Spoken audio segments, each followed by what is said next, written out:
Shalom, selamat pagi jemaat Tuhan. Berjumpa kembali dalam doa pagi online.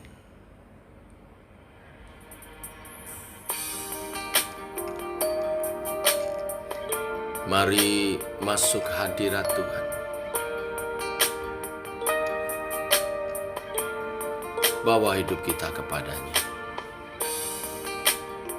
Izinkan Tuhan membentuk kita seturut kehendak-Nya.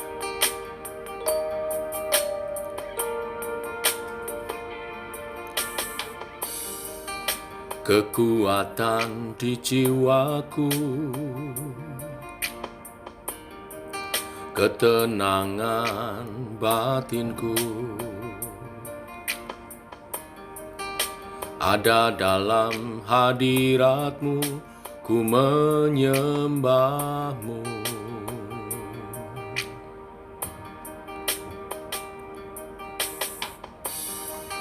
Tersungkurku di kaki-Mu, rasakan hadirat-Mu. Takkan ku melepaskan-Mu, Kau cahaya bagiku. Mengiring-Mu seumur hidupku, masuk dalam rencana-Mu Bapa. Pikiranku, kehendakku, ku serahkan padamu. Harapanku hanya di dalam-Mu, ku kan teguh bersama-Mu Tuhan. Jadikanku bejana-Mu untuk memuliakan-Mu, memuliakan-Mu Tuhan seumur hidupku.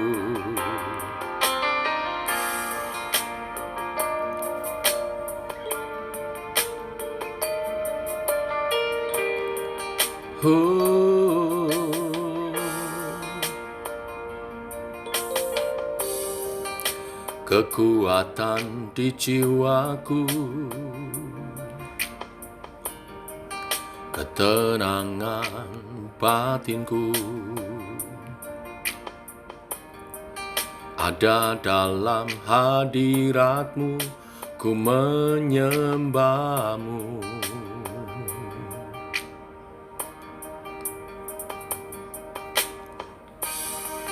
Tersungkurku di kaki-Mu,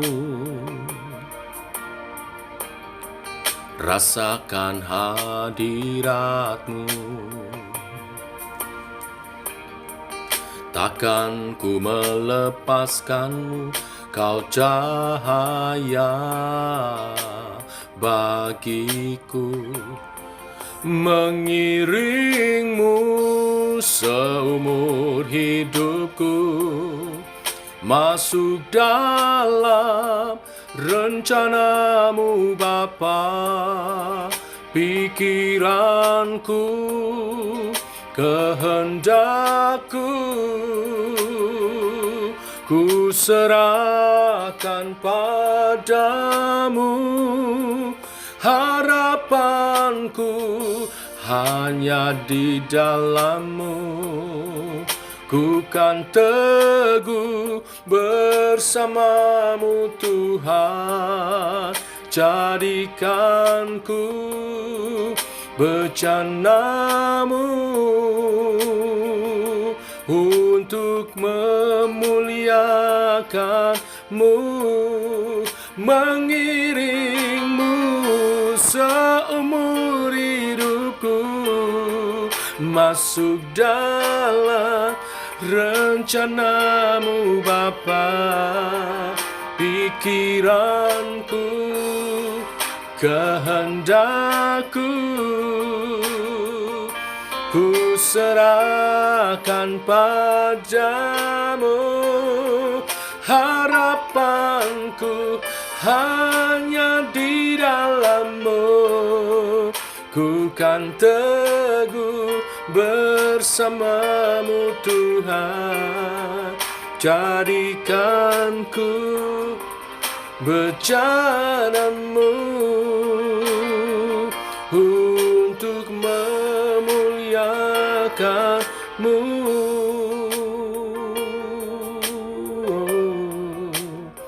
memuliakan-Mu Tuhan.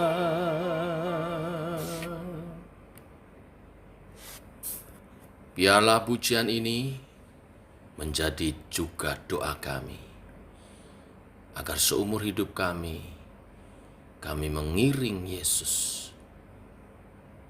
Teguhkan oleh kebenaran firman Tuhan yang sebentar kami renungkan. Berfirmanlah Bapa, kami siap mendengar.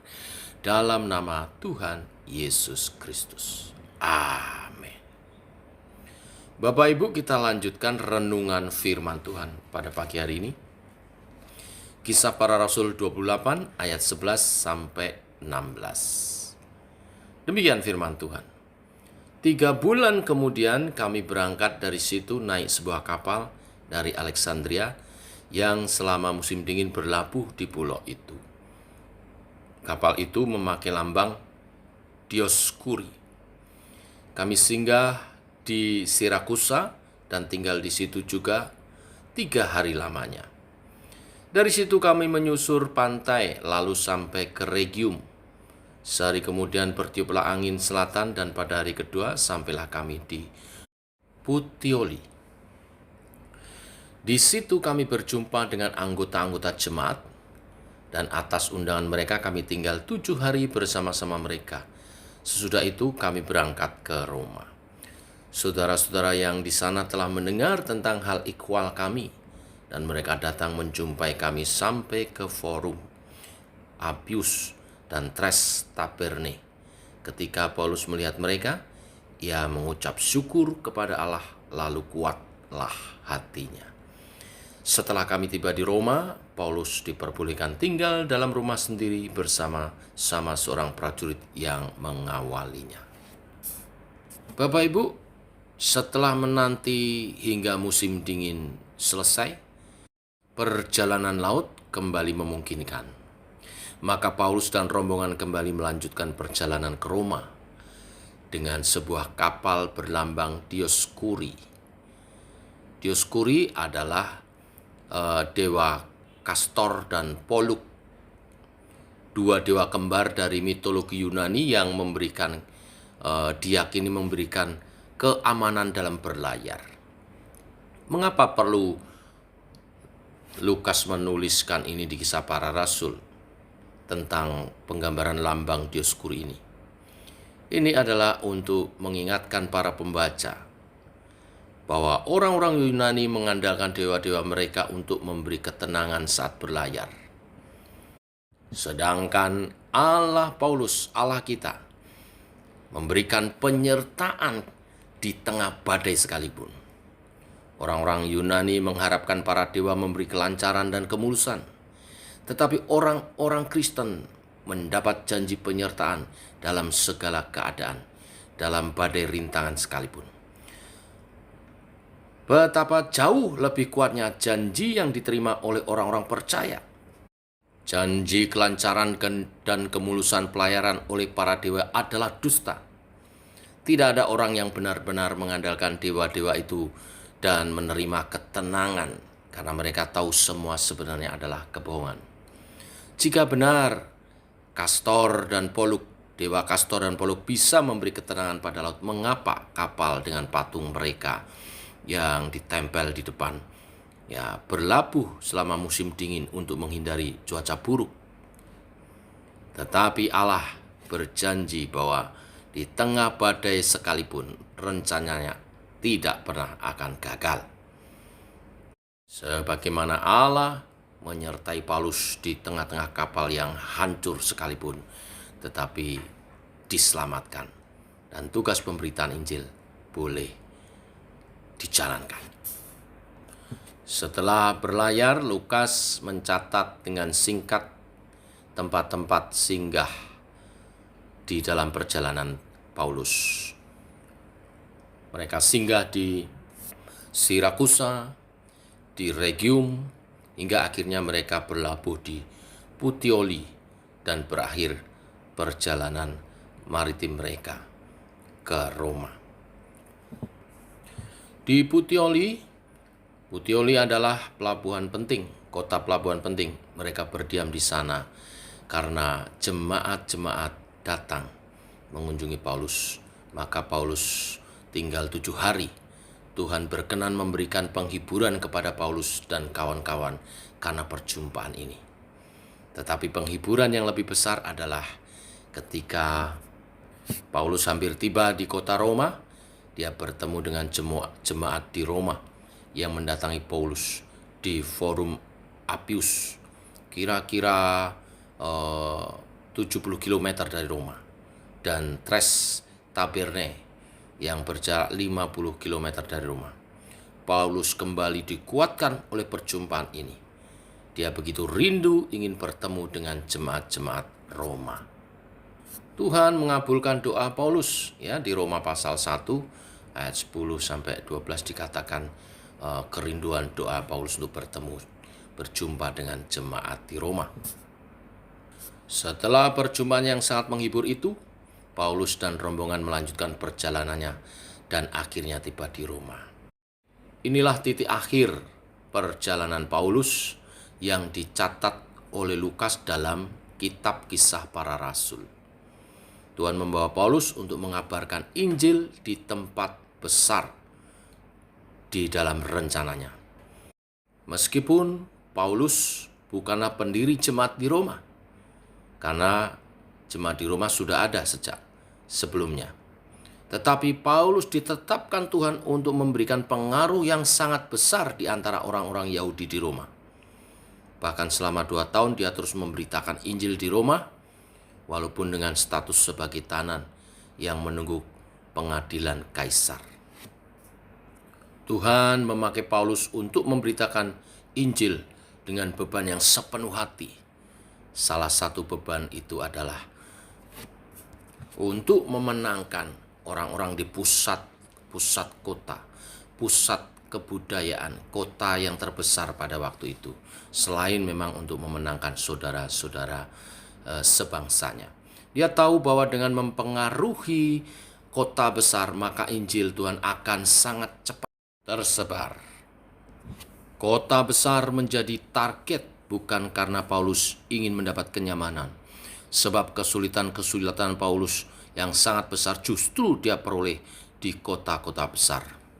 Kota besar menjadi target karena kekristenan harus menyebar sebesar dan secepat mungkin. Tidak ada waktu yang boleh terbuang dan tidak ada tempat besar yang boleh dilewatkan.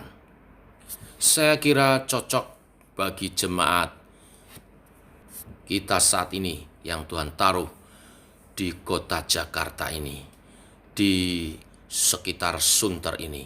Mari kita menangkan bagi kemuliaan Tuhan, menangkan untuk Injil diberitakan dan banyak jiwa diselamatkan. Inilah berita firman hari ini. Tuhan tidak pernah berjanji langit akan selalu biru tanpa angin, hujan, dan badai. Tetapi yang Tuhan janjikan adalah penyertaan dan pertolongannya. Secara khusus bila kita hidup untuk mengemban tugas panggilan pemberitaan Injilnya. Setiap orang percaya diselamatkan untuk menjadi saksi kemuliaan Tuhan. Maka tunaikan tugas pelayanan kita, Tuhan akan menyertai.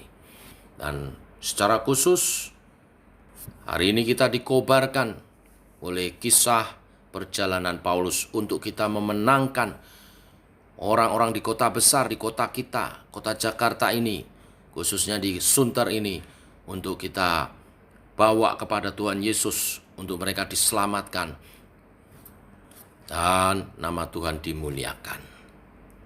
Ini bukan pekerjaan seorang diri, ini pekerjaan setiap anak Tuhan. Bila kita semua mendengar doa online ini, kita satukan hati, saling bahu-membahu mendukung dalam kesatuan.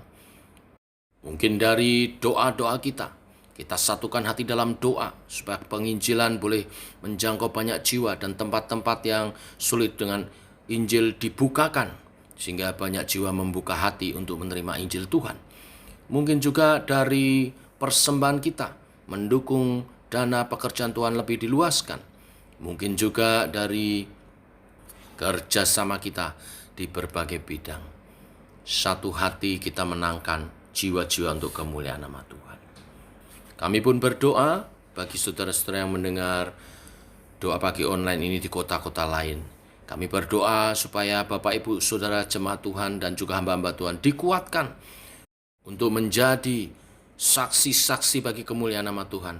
Melalui kehidupan Bapak Ibu Saudara jemaat Tuhan juga hamba-hamba Tuhan, nama Tuhan dimuliakan. Engkau menjadi pengaruh di sekitarmu. Engkau menjadi alat kemuliaan Tuhan.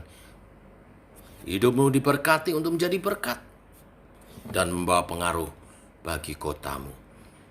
Tak lupa kami bawa dalam doa jemaat Tuhan yang sakit Engkau sembuhkan oleh bilur-bilur darah-Mu Tuhan. Kami berkati dengan kesembuhan.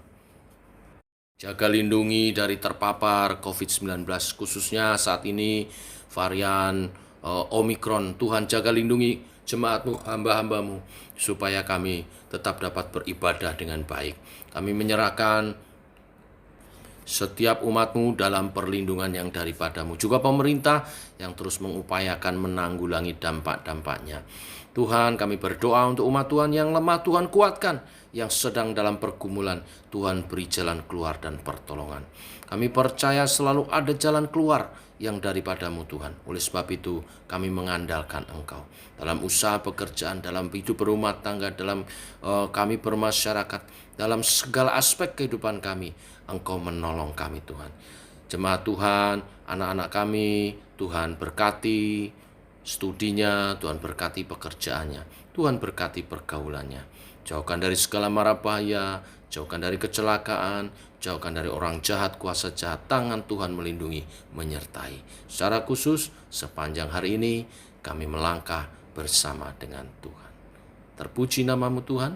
Dalam nama Tuhan Yesus, kami berdoa, kami bersyukur. Amin. Demikian saudara, doa pagi kita. Selamat pagi, selamat berjalan bersama dengan Tuhan. Shalom, tetap semangat, salam sehat.